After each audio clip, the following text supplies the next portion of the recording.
ఇప్పుడండి దొండకాయ ఇప్పుడు ముద్దగా ఉంటే మా పిల్లకి ఇష్టం ఉండదు. మా చిన్నమ్మాయి ఫేవరెట్ కూర. స్కూల్కి వెళ్ళేటప్పుడు కాలేజ్కి ఇదే లంచ్ ఉండేది. బీట్రూట్ కూర దొండకాయ ఇప్పుడు బాగా ఇష్టం. ఇవి బాగా ఉడకాలంటే అండి ముందు ఉప్పేసి ఆ నీళ్ళు పిండేసి నూనెలో తాలింపు వేస్తాను. గింజలు ఏమేను అది కొంచెం అలా మగ్గాలంటే మూత పెడతానండి. మూత పెట్టాక మా ఆవిరిలో నీళ్ళు పడి ఉడికిపోతుంది. తర్వాత మూత తీసి లో ఫ్లేమ్లో ఒక 10 మినిట్స్ 7 మినిట్స్ అలా ఉంటే ఏం చేస్తుందండి, కూరలోని ఉడికిపోయి ఉంటుంది ఆల్రెడీ, కానీ కొంచెం మెత్తగా ఉంటే కసకసలాడుతుందండి. దానికోసం ఇలా ఓపెన్గా కొంచెం సేపు పెట్టామంటే దీంట్లోంటి వాటర్ అంతా ఎవాపరేట్ అయిపోతుంది. అప్పుడు కచ్చపచ్చిగా దంచుకున్న ఎల్లుల్లిపాయ, జీలకర్ర, కరివేపాకు ఈ 3 వేస్తాను. తర్వాత ఒక స్పూన్ కారం వేసి ఆపేస్తానండి. మా చిన్నమ్మాయి కోసం పొద్దున్న లంచ్ పెడదామని ఫస్ట్ 2-3 ఇయర్స్ ఆఫీస్కి వెళ్ళలేదు. ఇంకో వర్క్ ఎట్ హోమ్ కదా, ఈరోజు లంచ్ పెడదాం అనుకున్నాను. తను అక్కడ లేదు, ఆఫీస్లో ఫుడ్ అంతా ప్రొవైడ్ చేస్తున్నారు, సాయంత్రం వచ్చి తింటా వండి పెట్టండి.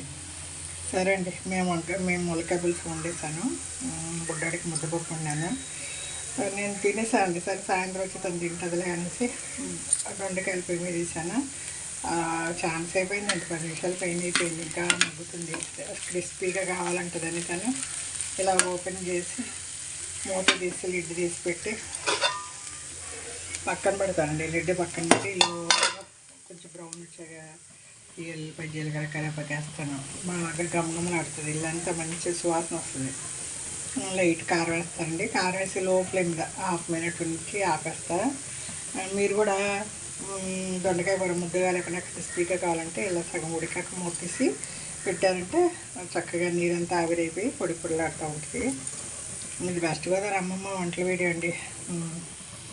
మసాలాలు ఏమి ఉండవండి ఇందులో. ఉప్పు, కారం, ఎల్లిపాయ, జీలకర్ర, కరివేపాకు అంతే, కానీ బ్రహ్మాండంగా ఉంటుంది. పక్కన రసం ఉంటే ఇంకా బాగుంటుంది.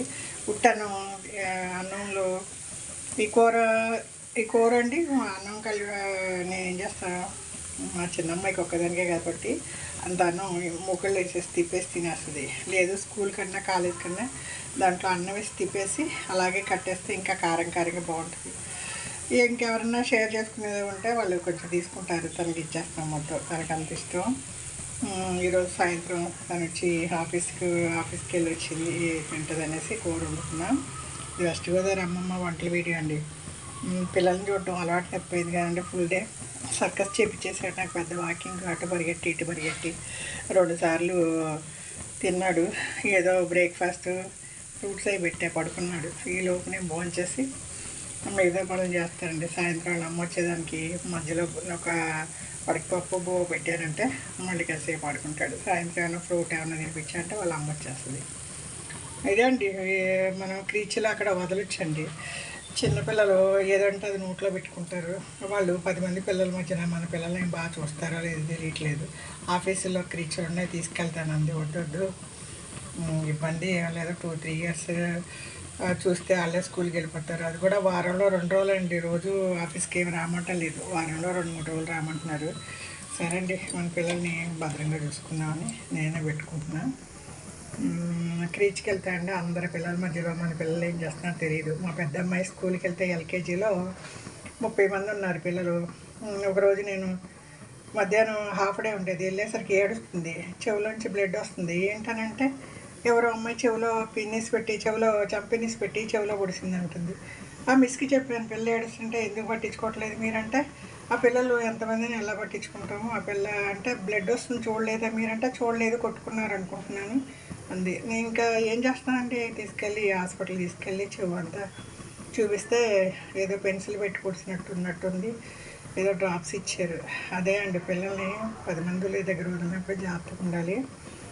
చిన్న అలక్ష్యం అండి, నాకు ప్రాణం తల్లడిల్లిపోయింది. ఈఎన్టీ హాస్పిటల్ తీసుకెళ్ళి అంతా చూపించి పాపం తను ఏడుస్తుంటే ఏదో ఒక మూల కూర్చోబెడతారు కదండి, ఒక్క పిల్లల్ని సముదాయించలేరు వాళ్ళు. అంతమందిని 30 మందిని చూసుకోవాలి.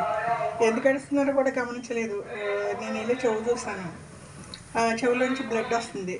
అప్పుడు హాస్పిటల్ తీసుకెళ్ళి అన్నీ చూపించాను. ఎవరినే ఉంటాయంటే అందరూ ఒకే వయసు పిల్లలు తెలిసి చేయరు, కానీ మన పిల్లలకి కష్టం కదా.